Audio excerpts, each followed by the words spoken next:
Hey guys, what's up? How are you? Assalamu alaikum. Welcome back my another blog. আজ আমি আপনাদের নিয়ে এসেছি বাংলাদেশের নারায়ণগঞ্জ জেলার ২৫০০ উপজেলার গোপালদি শ্রীরামকৃষ্ণের মন্দিরে।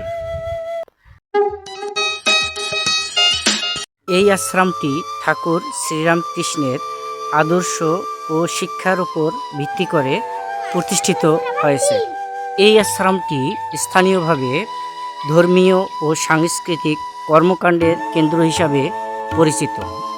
আশ্রমটি একটি মনোরম স্থানে অবস্থিত, যেখানে বর্ষাকালে চারদিকে পানি জমে থাকে এবং যোগাযোগের মাধ্যম বর্ষাকালে খেয়া, নৌকা, ডিঙ্গি, ট্রলার, জাহাজ দিয়ে এখানে বিভিন্ন দর্শনার্থী আসেন পূজা অর্চনা এবং ভক্তি করার জন্য।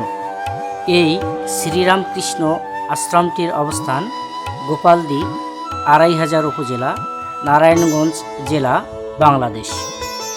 এই আশ্রমটি ১৯৪৬ সালে শ্রী মোহিনী মহারাজ প্রতিষ্ঠা করেন। এটি সামাজিক এবং আধ্যাত্মিক ও দাতব্য প্রতিষ্ঠান হিসাবে সমাজের বিভিন্ন রকমের কাজ করে থাকেন। আশ্রমের স্থাপত্যশৈলী ঐতিহ্যবাহী, খুবই মনোমুগ্ধকর এবং দৃষ্টিনন্দন, যে কাউকে দেখলে মন ভরে যাবে।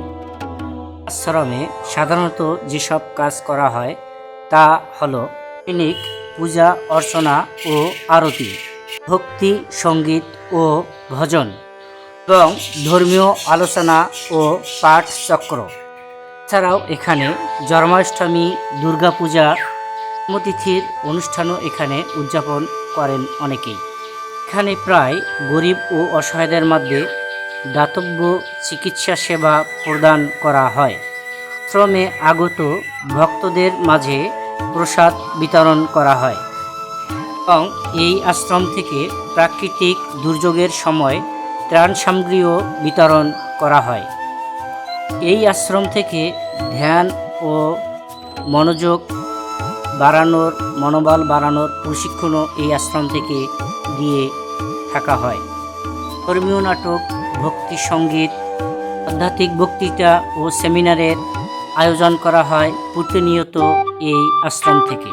আশ্রমটি দেখতে আসতে হবে ২৫০০ উপজেলার গোপালদি এলাকায়।